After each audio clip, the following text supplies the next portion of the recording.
बीते 25 नवंबर को हमने एक वीडियो डालकर आपके सामने पीएफआई का पूरा इतिहास रखा था और आपको इस संगठन की सारी करतूतें बताई थी कि आखिर कैसे इस संगठन का नाम आतंकवाद के साथ जुड़ा है, कैसे इसके ऊपर कानूनी तौर से आरोप लगते रहे हैं कि एक ऐसा संगठन है जो कि बेरहमी से आरएसएस हो या फिर भारतीय जनता पार्टी इन सभी के कार्यकर्ताओं को मार देता है, कैसे ये संगठन धर्मांतरण करवाता है और कैसे ये संगठन हिंदुस्तान की मिट्टी पर गैरकानूनी रूप से उपज रहा है।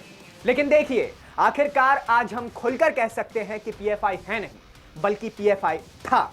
जी हां, पीएफआई पर सेंट्रल गवर्नमेंट ने बैन लगा दिया है और ये उन सब लोगों को करारा तमाचा है जो कह रहे थे कि पीएफआई कभी बैन ही नहीं हो सकता। सबने आपको पीएफआई के ऊपर बहस दिखाई, लेकिन जनहित टाइम्स ने आपको पॉपुलर फ्रंट ऑफ इंडिया का सारा इतिहास दिखाया, पूरा का पूरा पीएफआई का चिट्ठा दिखाया।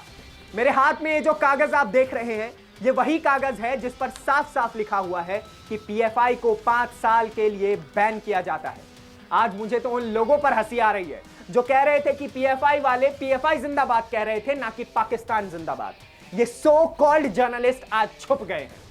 अब मैं आपको हर चीज के बारे में बताता हूं जो सेंट्रल गवर्नमेंट ने लिखा है। इस पूरी कहानी में मैं आपको सब कुछ बताऊंगा। नमस्ते, मेरा नाम नितेश ठाकुर है और आप देख रहे हैं जनहित टाइम्स।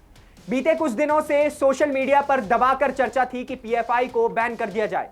कई राज्य सरकारें भी इसी चीज की मांग कर रही थी। 22 से लेकर 27 सितंबर तक एनआईए और ईडी ने ताबड़तोड़ छापेमारी कर पॉपुलर फ्रंट ऑफ इंडिया के खिलाफ सबूत जुटाए और आज उसे बैन कर दिया गया। गृह मंत्रालय ने यूएपीए के तहत पीएफआई को एक गैर कानूनी संगठन घोषित किया है। सरकार ने न केवल पीएफआई पर बैन लगाया है बल्कि इससे जुड़े कई संगठनों पर बैन लगाया है, चाहे वो रिहैब इंडिया फाउंडेशन हो या फिर campus front of India, all India imam council, national confederation of human rights, national women front, junior front, empower India foundation और रिहैब फाउंडेशन केरल। इन सभी पर बैन लगा दिया गया है। चलिए अब हम आपको बताते हैं कि पीएफआई को बैन करते हुए केंद्र सरकार ने क्या कुछ कहा।